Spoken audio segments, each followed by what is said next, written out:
السلام علیکم دوستو، آپ دیکھ رہے ہیں چٹو بٹو اردو یوٹیوب چینل۔ دوستو، چٹو بٹو اردو یوٹیوب چینل آج ایک بڑی ہیلدی اردو سٹوری پیش کرنے جا رہا ہے جس کا عنوان ہے چاچا کمال۔ چاچا کمال ہاتھ میں چائے کا کپ پکڑ کر سمیر صاحب کے آفس میں داخل ہوئے۔ صاحب جی، آپ کی چائے۔ چاچا بیٹھ جائیں۔ چاچا جی پاس ہی پڑی ہوئی کرسی پر بیٹھ گئے۔ چاچا جی، آپ کو تو پتہ ہے کہ 2 سال سے کرونا کی وبا پھیلی ہوئی ہے۔ میرا بزنس نہ ہونے کے برابر ہے۔ میں اب بہت زیادہ لوگوں کو تنخواہ نہیں دے سکتا۔ بس چند ضرورت کے لوگ رکھوں گا، باقی سب کو فارغ کر دوں گا۔ آپ بھی کل مینیجر سے مل لینا اور اپنا حساب کلیئر کر لینا۔ اب مجھے آپ کی ضرورت نہیں ہے۔ چاچا حسرت بھری نگاہوں سے سمیر کی طرف دیکھنے لگا۔ چاچا کے چہرے پر پریشانی عیاں تھی۔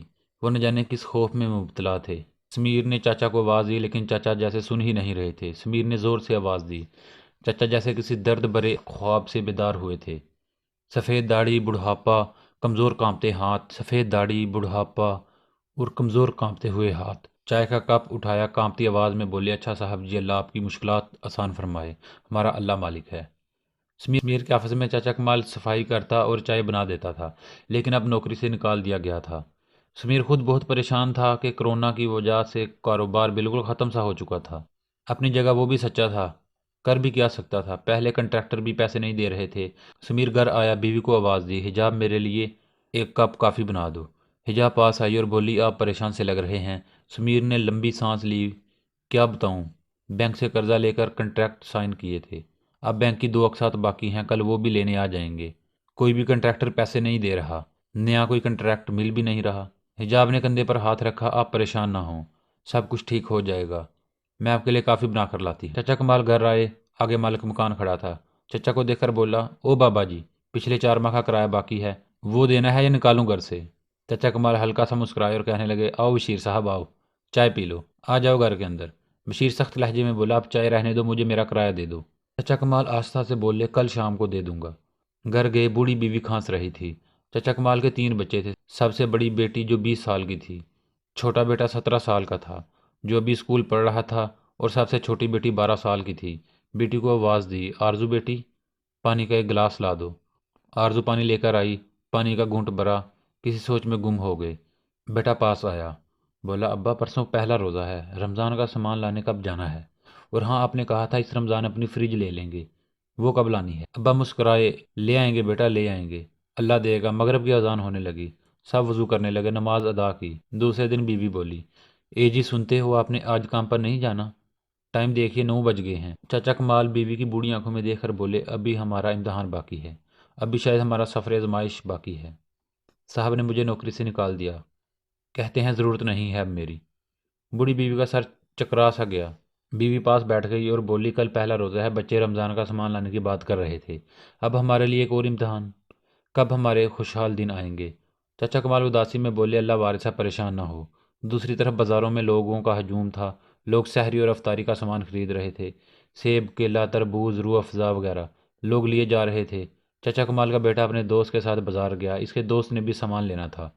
چچا کمال کا بیٹا مزمل حسرت بھری نگاہوں سے دیکھ رہا تھا، لوگ کتنا کتنا سامان لے کر جا رہے ہیں، میں بھی ابا کو جا کر کہتا ہوں ہم بھی رمضان کے لیے سامان لے جائیں۔ ادھر چچا کمال آفس سے جو بھی حساب ملا تھا سارے پیسے لا کر مالک مکان کو دے دیے، اب جیب پھر سے خالی ہو گئی۔ پریشانی کا عالم تھا، جانتا تھا بچے بازار جانے کا کہیں گے اور بچوں کا سامنا کیسے کرتا۔ ہمت کی گھر چلے گئے۔ بیٹا دیکھ کر بولا، ابو جی، آپ ہی نے سامان کی یہ لسٹ دی ہے، چلو ہم بھی پہلے سیب لے کر آتے ہیں۔ آنسو پلکوں کے پیچھے چھپا لیے، آہستہ سے بولے، بیٹا مجھے پرسوں تنخواہ مل جانی ہے، پھر جا کر لے آئیں گے۔ مزمل افسردگی میں بولا، وہ ہمارے ہمسائے کا بیٹا ہے نا، میرا دوست غفار، میں اس کے ساتھ گیا تھا، وہ پورے 5,000 کا سامان لے کر آیا ہے۔ آج پہلا روزہ تھا، سحری میں کھانے کے لیے کیا تھا؟ وہی رات کا بنا ہوا کھانا، چائے بنانے کے لیے نہ ہی دودھ تھا نہ کھانے کے لیے دہی، رات کی بچی ہوئی سبزی گرم کر کے سب نے سحری کی عبادت کی۔ افطاری کا وقت تھا، بڑی بیٹی نے دال چاول بنائے اور چھوٹی بہن کو بولا، جا ہمسائے کے گھر سے برف مانگ لاؤ۔ چھوٹی بہن نے ایک گھر کا دروازہ کھٹکھٹایا، ایک عورت نے دروازہ کھولا، ہاں کیا ہے؟ آنٹی میری آپی کہہ رہی ہیں تھوڑی برف دینا۔ وہ عورت منہ بنا کر بولی، کوئی نہیں ہے برف، ہر رمضان تم لوگ آ جاتے ہو، ہم نے ٹھیکہ لیا ہوا ہے تم لوگوں کا۔ چھوٹی بہن عافیہ خاموش ہو گئی، واپس آنے لگی تو وہ عورت بولی، رک جا، آج لے جا، کل سے نہ آنا۔ شادیہ بھی روزے سے تھی، برف لا کر دی، آپی سے کہنے لگی، آپی آنٹی نے اتنی باتیں کی ہیں، میں نے نہیں جانا برف مانگنے، کل سے۔ آپی سمجھ سکتی تھی، خاموش ہو گئی۔ سب افطاری کے لیے بیٹھ گئے، سادہ پانی، چند کھجوریں دسترخوان پہ تھیں۔ اذان ہوئی، افطاری کرنے لگے۔ چھوٹی بیٹی بولی، ابا جن کے گھر برف لینے گئی تھی نا، وہ سیب والا جوس بنا رہے تھے۔ انہوں نے اتنا زیادہ فروٹ کاٹا ہوا تھا۔ وہ نا لال والا میٹھا پانی ہوتا ہے نا، وہ بھی بنا رہے تھے۔ وہ ابا ہم کو بھی لا کر دو نا۔ چاچا کمال نے سر پر ہاتھ پھیرا، میری بچی، اللہ ہم کو بھی دے گا۔ بیٹا کہنے لگا، ابا جی میں کل سے مسجد میں افطاری کیا کروں گا، وہاں لوگ بہت سارا سامان دیتے ہیں۔ ماں آہستہ سے بولی، کوئی ضرورت نہیں ہے، گھر ہی رہو۔ آج 10 روزے گزر گئے تھے، بچے ہر روز پکوڑے، سموسے یا پھل فروٹ کا کہتے، ابا ہر روز ٹال دیتا۔ مزمل ضد کرنے لگا، ابا ہر روز گرم پانی سے افطاری کرتے ہیں، کچھ بھی نہیں ہے گھر میں، ہم کو آج سیب کیلے لا کر دو۔ چچا کمال مسکرانے لگے، اچھا جاتا ہوں، بازار لے کر آتا ہوں۔ چچا کمال بازار گئے، پاس صرف 30 روپے تھے۔ ایک پھل والے سے پوچھا، یہ سیب کتنے کے کلو ہیں؟ اس نے بتایا، یہ 300 کے اور یہ 350 کے کلو ہیں۔ ہر چیز کا ریٹ آسمان کو چھو رہا تھا۔ چاچا خاموش ہو گئے اور پھر بولے، یہ لو 30 روپے، اس کے جتنے سیب آتے ہیں مجھے دے دو۔ دکان والا ہنسنے لگا، چچا 30 کا بس ایک سیب آئے گا۔ اتفاق سے سمیر بھی پھل خریدنے آیا ہوا تھا، وہ اپنی کار میں بیٹھا ہوا تھا۔ اس کی نظر چاچا کمال پر پڑی۔ چاچا کمال دکان والے سے، وہ جو نیچے والی ٹوکری میں سیب کیلا پڑا ہے وہ دے دو۔ دکان والا بولا، چاچا میں وہ اپنی بکریوں کو دیتا ہوں، خراب پھل ہے۔ چاچا کمال بولے، 30 روپے رکھ لے، وہ مجھے دے دو۔ میرے بچوں نے آج 10 روزے گزر گئے، ایک دن بھی فروٹ نہیں کھایا، ایک کھجور سے افطاری کرتے ہیں، اللہ تمہارا بھلا کرے گا۔ دکان والے کو ترس آ گیا، 30 روپے واپس کیے۔ جا چاچا، ساری ٹوکری اٹھا کر لے جا، سمیر سب دیکھ رہا تھا۔ چاچا کمال دعائیں دینے لگا، خراب فروٹ کی ٹوکری سے کچھ صحیح فروٹ ایک چھاپر میں ڈالنے لگا، ساتھ دعائیں دے رہا تھا۔ یہ منظر دیکھ کر سمیر کی آنکھوں میں آنسو آ گئے۔ اسے اپنا افطاری کا دسترخوان یاد آ گیا کہ طرح طرح کے پھل، پکوڑے، سموسے، بریانی، جوس، جام شیریں۔ دل میں ایک تڑپ سی پیدا ہوئی۔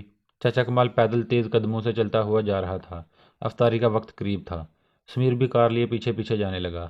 چاچا کا گھر دیکھا، جلدی سے بازار آیا، ضرورت کا سامان لیا۔ کار چاچا کمال کے گھر کے سامنے پارک کی اور دروازے پر دستک دی۔ مزمل نے دروازہ کھولا۔ سمیر بولا، چاچا کمال کا گھر یہی ہے؟ مزمل نے ہاں میں سر ہلایا، میں ان کا بیٹا ہوں، اندر آ جائیں۔ اتنے میں اذان ہونے لگی۔ سمیر گھر میں داخل ہوا، دیکھا زمین پہ دسترخوان بچھایا ہوا، چند کھجوریں ایک پلیٹ میں تھیں اور وہ گلا سڑا سا فروٹ کاٹ کاٹ کر پلیٹ میں رکھا ہوا تھا۔ سادہ پانی گلاس میں بھرا ہوا رکھا تھا۔ سمیر جلدی سے کار میں سے فروٹ اور پکوڑے، سموسے بھی لایا اور انہیں دے دیے۔ کمال چاچا کی آنکھوں میں آنسو آ گئے، سب کے چہرے پر ایک مسکراہٹ سی چھا گئی۔ ان کے ساتھ بیٹھ کر افطاری کی۔ چاچا کی طرف دیکھ کر بولا، چاچا کل سے آپ دفتر آ جانا، اور ہاں، ہر روز افطاری کا سامان آپ کے گھر پہنچ جایا کرے گا۔ کمال چاچا ہزاروں دعائیں دینے لگے۔ سمیر گھر جا رہا تھا۔ آج دل کو ایک عجیب سا سکون محسوس ہو رہا تھا۔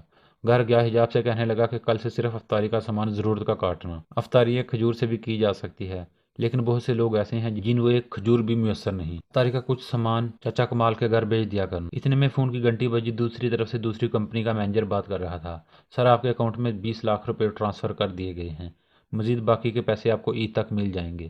سمیر آسمان کی طرف دیکھنے لگا، ایک سکون اس کے چہرے پہ چھلک رہا تھا۔ کہنے لگا، حجاب، آج چھوٹی سی نیکی نے کتنا کچھ بدل دیا۔ چاچا کمال کے گھر مسکراہٹیں خوشبو بن کر مہکنے لگیں۔ سمیر کی کمپنی کو پیسے بھی مل چکے تھے۔ رمضان کریم آنے والا ہے، آس پاس ایسے لوگوں کا خیال رکھنا۔ آپ کے دسترخوان پر طرح طرح کے کھانے موجود ہیں تو سوچنا کسی کے گھر میں شاید ایک کھجور بھی نہیں ہے۔